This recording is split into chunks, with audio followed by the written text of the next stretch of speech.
Hi, my name is Jaisuri. I'm a Director of Product Management for Oracle's Internet of Things Cloud Service. Today I'm going to show you a demo of the asset monitoring application. And what you can do with this application is, you can track any asset of economic value. It could be a projector, a copier, a forklift. Track the real-time location of that asset. You can track the health of the asset.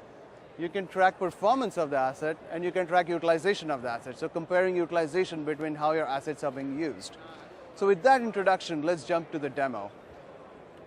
When you install IoT Cloud Service, or rather when you get a subscription to IoT Cloud Service, you will automatically get access to this application, which is something you just enable with the click of a button.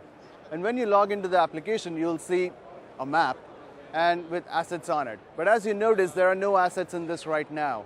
So the way to get assets into the application, there are different ways.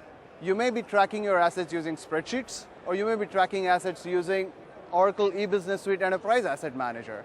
And this is one of the most popular products to manage assets today in enterprises. Oracle E-Business Suite Enterprise Asset Management, and I have a few assets over here. We're thinking of a use case where this is a hospital that needs to track blood infusion pumps, X-ray machines, ultrasound machines, and so on.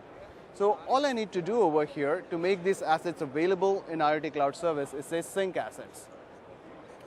Now notice that EBS, Enterprise Asset Manager, has a lot of information about these assets.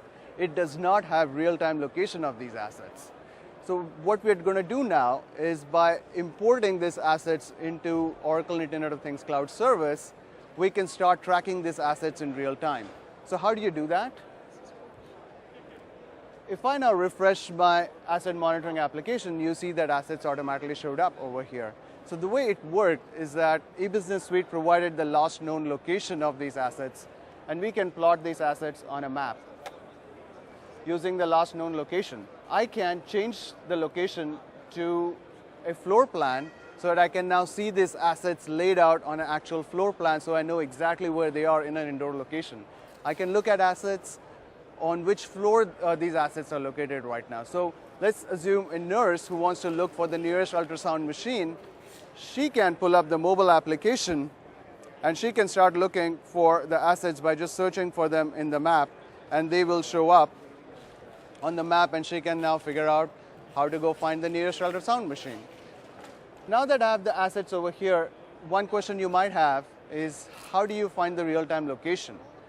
So the way we do it, we could use a Bluetooth LE sensor like this, and you can attach it to the assets, and once you've done that, IoT Cloud Service Asset Monitoring will start tracking the location in real time.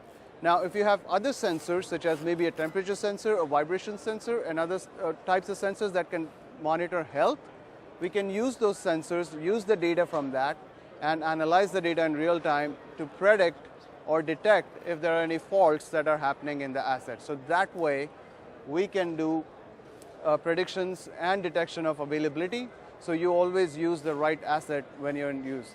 And not only that, if an asset is out of service or rather put into storage, we will make sure that the asset is shown as not utilized at that point of time. So using asset monitoring, you will always have a real-time view of the location of the asset, the health of the asset, and the utilization of asset. So it is extremely easy to use, and you can start leveraging it right away.